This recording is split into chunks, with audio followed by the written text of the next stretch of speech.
baiaren aldeko diadak egin du bere bidea, eta orain KUPek antolatutako manifestaldi abiatuko da Urquinaona plazatik. Hemen dugu David Fernández, Arratsaldeon, bona tarda. Bona tarda. Bueno, avui és un dia especial, una diada especial. Estem a 3 setmanes escasses del referèndum. Com ho estàs vivint?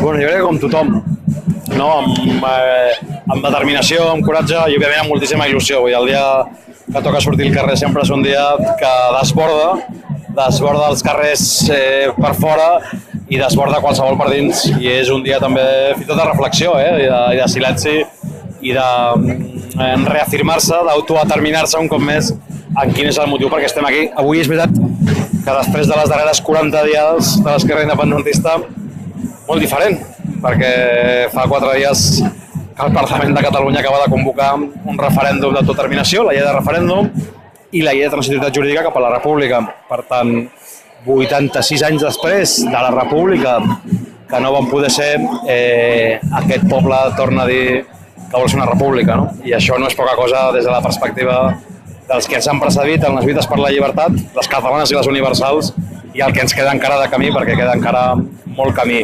I amb algunes paradoxes, no? Perquè el soroll de sabres que tornem a sentir no és cap altre que el soroll de sabres que va ressonar el 1978. I el dilema d'aquest poble és que s'ha d'obrir des de baix, des del carrer, el que es pretén tancar per dalt, des del poder. Precisament aquest soroll, aquesta setmana ha estat una setmana que tant el Parlament ha estat de molta tensió, però sobretot l'estat espanyol no para de posar pals a les rodes. Què opines d'aquesta reacció de l'estat espanyol? Era previsible, però què opines? Jo crec que és previsible i al mateix temps és fallida.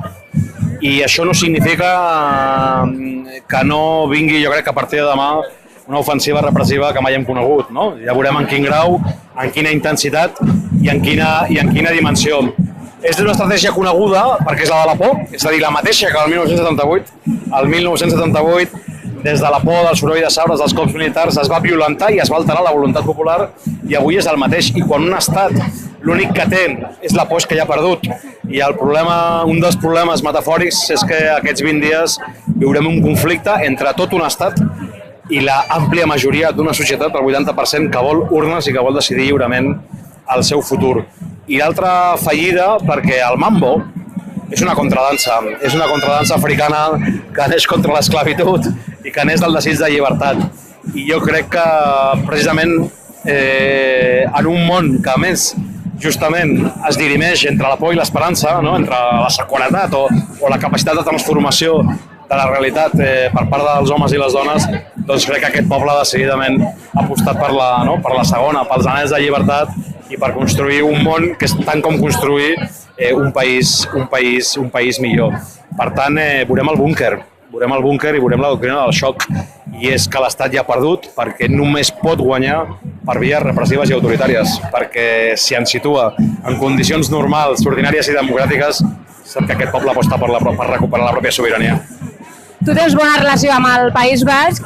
Creus que el País Basc, com valores la relació o la resposta que està tenint el País Basc cap a Catalunya i creus que el País Basc està en condicions de seguir el camí que està fent Catalunya? Jo ho diria des de la humilitat, o sigui, primer des de l'estima coneguda per Euskal Herria i després des de la humilitat sí que penso que la matriu catalana de canvi, que ha donat tot el protagonisme a la gent, és una matriu que pot servir a qualsevol poble del món. I a més amb una segona força, que és la força de la desobediència civil, pacífica i no violenta, és a dir, que és la determinació de la gent. Penso que aquest és un factor que no poden, que pràcticament ens converteix en imparables, no? I l'altra, que és més complicada, és quin és el paper del PNB i de l'actual govern basc, que estan pactant amb aquells que ens reprimiran i que, per dir-ho a la llengua pont, que és la llengua comuna, no se puede estar en misa y repicando, no? I aleshores, dintre de pocs mesos, de fet, ja ha passat, ja hi ha querelles contra la mesa, noves querelles contra la presidenta, el Tribunal Constitucional ja està estudiant si inhabilita el govern i serà molt complicat que es solidaritzin amb Catalunya i que al mateix temps estiguin donant suport al partit que està aplicant la doctrina repressiva contra la llibertat d'aquest poble. I la resta són perspectives històriques. La transició de la dictadura a la democràcia s'està fent molt llarga. D'acord, David, moltes gràcies. Vosaltres, ànim. Vinga. Ba, ilusioz eta gogoetarako aukera bezala erabili du David Fernandezek gaurko hitzordua, zalantzarik gabe, berak azpimarratu duen bezala, azken 40 urteetako diadarik berexiena izan dela aipatu du.